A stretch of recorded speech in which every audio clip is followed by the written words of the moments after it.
മണിയാർ പദ്ധതിയിൽ അനിശ്ചിതത്വം.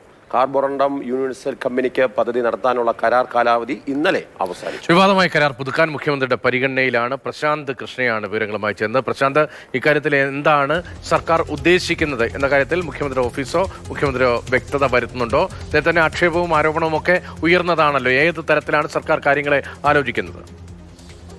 രതീഷ്, മണിയാർ പദ്ധതിയുടെ പ്രവർത്തന കാലാവധി അത് കഴിഞ്ഞ ദിവസം അവസാനിച്ചിരിക്കുകയാണ്.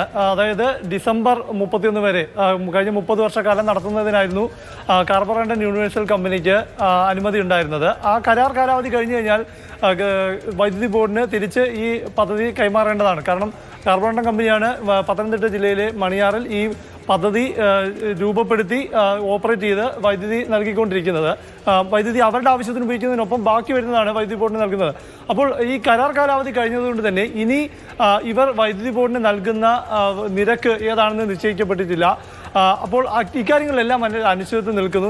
കഴിഞ്ഞ ഒരു മാസം മുൻപ് മുഖ്യമന്ത്രിയുടെയും വ്യവസായ മന്ത്രിയുടെയും വൈദ്യുതി മന്ത്രിയുടെയും നേതൃത്വത്തിൽ ചേർന്ന യോഗത്തിൽ, ഉന്നതതല യോഗത്തിൽ തീരുമാനമെടുത്തത് അടുത്ത 25 വർഷത്തേക്ക് കൂടി ഈ കാർബോറണ്ടം യൂണിവേഴ്സൽ കമ്പനിക്ക് തന്നെ മണിയാർ പദ്ധതിയുടെ നടത്തിപ്പ് നൽകാനുള്ള തീരുമാനമാണ് എടുത്തിരിക്കുന്നത്. ഇതിൽ വലിയ തോതിലുള്ള അഴിമതി ഉണ്ടെന്നാണ് പ്രതിപക്ഷം ആരോപണവുമായി രംഗത്തെത്തിയിരിക്കുന്നത്. അപ്പോൾ മുഖ്യമന്ത്രിയുടെ പരിഗണനയിലാണ് ഈ വിഷയം.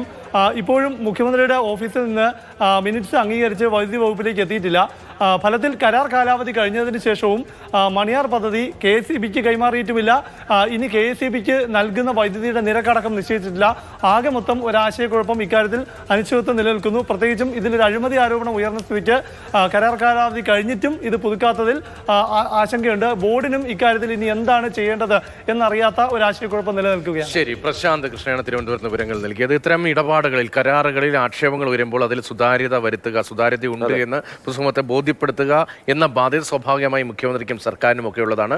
രമേശ് ചെന്നിത്തല ഇന്നലെയും ആവർത്തിച്ച് ഈ വിഷയത്തിൽ അഴിമതിയുണ്ട്, കാലാവധി കഴിഞ്ഞിട്ടും ആ കമ്പനിക്ക് തന്നെ നൽകാൻ പോകുന്ന അഴിമതിയുണ്ട് എന്ന ആരോപണം മുന്നോട്ട് വയ്ക്കുകയാണ്. അങ്ങനെയെങ്കിൽ എന്തുകൊണ്ട് ഈ കമ്പനിക്ക് തന്നെ നൽകാൻ ഉദ്ദേശിക്കുന്നു? അതുകൊണ്ട് സംസ്ഥാനത്തിന് എന്താണ് ലാഭം? അത് വ്യക്തമാക്കി സംസ്ഥാന സർക്കാർ തന്നെ വ്യക്തമാക്കി. ഇപ്പം സംസ്ഥാന സർക്കാർ അത് മുഖ്യമന്ത്രിയുടെ പരിഗണനയ്ക്ക് വിട്ടിരിക്കുമ്പോഴാണ് ഈ കരാർ അവസാനിക്കുന്നത്. വീണ്ടും കാലാവധി ദീർഘിപ്പിക്കാൻ മാത്രമല്ല KSEBക്ക് അത് കൈമാറുന്നില്ല. KSEBക്ക് നിരക്ക് എത്ര രൂപയ്ക്കാണ് കറണ്ട് നിൽക്കുന്നത് എന്ന കാര്യത്തിൽ തീരുമാനം ഉണ്ടാകാതെ പോകുന്നു. KSEBയുടെ എതിർപ്പ് മറികടന്നാണ് എന്ന വാർത്ത വരുന്നു. ഇക്കാര്യത്തിൽ എന്തുകൊണ്ട് സർക്കാർ വ്യക്തത വരുത്തുന്നില്ല എന്ന ചോദ്യം വളരെ പ്രസക്തമാണ്, പ്രത്യേകിച്ച് ഈ അഴിമതി ആരോപണം ഉയർന്നു വരുമ്പോൾ. തീർച്ചയായും.